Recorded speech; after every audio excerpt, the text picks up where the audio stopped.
క్రీస్తు ప్రభువునందు మాకు అత్యంత ప్రియులైన మీకు లైఫ్ చర్చ్ వైజాగ్ నుండి శుభములు. ప్రియులరా, మీరు బాగున్నారు కదూ? మీ క్షేమం కొరకు, అభివృద్ధి కొరకు దినదినము ప్రార్థన చేస్తూ చాలా దినాల తర్వాత ఈ హోప్ ఫర్ టుడే సందేశంతో మీ ముందుకు రావడానికి దేవుడిచ్చిన కృపను బట్టి దేవునికి స్తుతులు చెల్లిస్తూ ఈ హోప్ ఫర్ టుడే సందేశంలోనికి మిమ్మల్ని ప్రేమపూర్వకంగా ఆహ్వానిస్తూ ఉన్నాను. ఈరోజు ఒక ఆశీర్వాదకరమైన వాగ్దానముతో కూడిన మాటను దేవుడు మనకిస్తున్నాడు. యోబు గ్రంథము 22వ అధ్యాయము 28వ వచనాన్ని మీ కొరకు చదువుతున్నాను. యోబు గ్రంథము 22వ అధ్యాయము 28వ వచనం. నీవు దేనినైనా యోచన చేయగా అది నీకు స్థిరపరచబడును, నీ మార్గముల మీద వెలుగు ప్రకాశించును. మరలా చదువుతున్నాను. నీవు దేనినైనా యోచన చేయగా అది నీకు స్థిరపరచబడును, నీ మార్గముల మీద వెలుగు ప్రకాశించును. ఈ మాటలు చాలా జాగ్రత్తగా విశ్లేషించవలసిన మాటలు.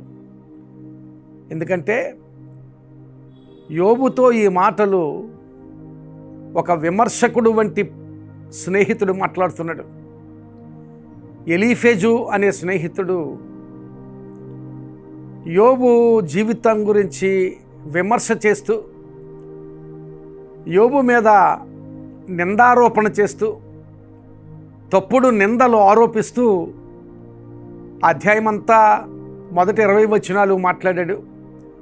21వ వచనంలో నీవు ఈ స్థితిలో నిందను పొందే స్థితిలో ఉన్నావు గనుక ఆ స్థితి నుండి నీవు మార్చబడితే, నీవు మారు మనసు పొందితే, నీవు దేవుని వాక్యాన్ని అంగీకరిస్తే ఆ స్థితిలో నీ ఆలోచనలు, నీ యోచనలు స్థిరపరచబడతాయని ఎలీఫజు మాట్లాడుతున్నాడు. ప్రియులారా, ఇక్కడ ఎలీఫజు యోబుతో ఏ నేపథ్యంలో మాట్లాడినా ఈ మాటలు దేవుని వాగ్దానంగా మనం స్వీకరిస్తే, మన ఆలోచనలు స్థిరపరచబడాలి అంటే, లేక మన ఆలోచనలు సఫలం కావాలి అంటే, మన ఆలోచనలు నెరవేర్చబడాలి అంటే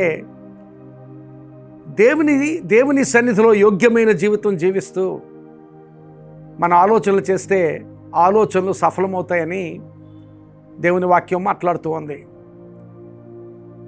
అంత మాత్రమే కాదు, అలా జీవిస్తే దేవుని వెలుగు నీ మీద ప్రకాశిస్తుందని.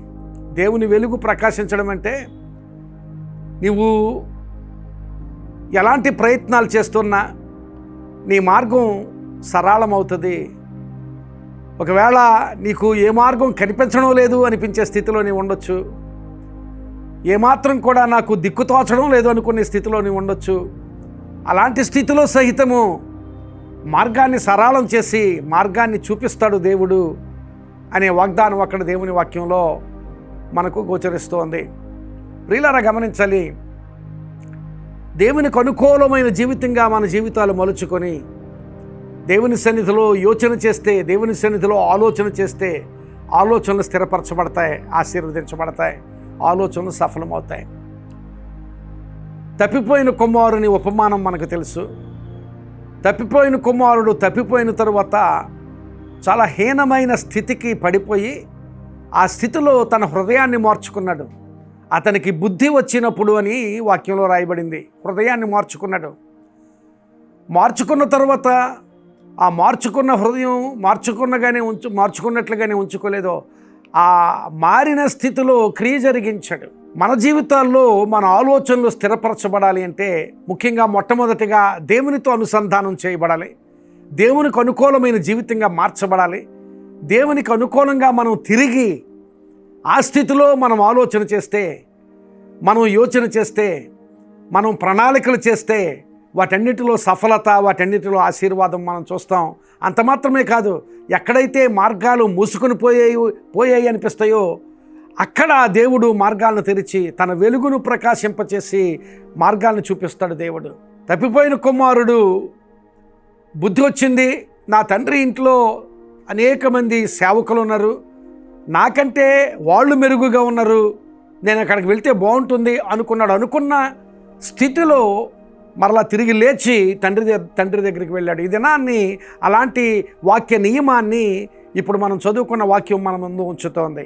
దేవుని వైపు తిరగడం, ఒకవేళ ఏదైనా దేవునికి పనికిరాని స్థితి ఉంటే ఆ స్థితిని విడిచిపెట్టి దేవుని వైపు తిరగడం ఒక విషయం అయితే, ఆ తిరిగిన స్థితిలో నీ ఆలోచనలు సఫలం కావడానికి నీవు ఆలోచన చేసి ఆలోచన ప్రకారం క్రియ జరిగిస్తే దేవుడు తప్పక సఫలతనిస్తాడు. అలాంటి ఆలోచన ఇక్కడ దేవుని వాక్యంలో ఈ యోబు గ్రంథంలో మనకు కనిపిస్తోంది. మరొకసారి ఆ మాటను మీకు చదువుతున్నాను. నీవు దేనినైనా యోచన చేయగా అది నీకు స్థిరపరచబడును, నీ మార్గముల మీద వెలుగు ప్రకాశించను.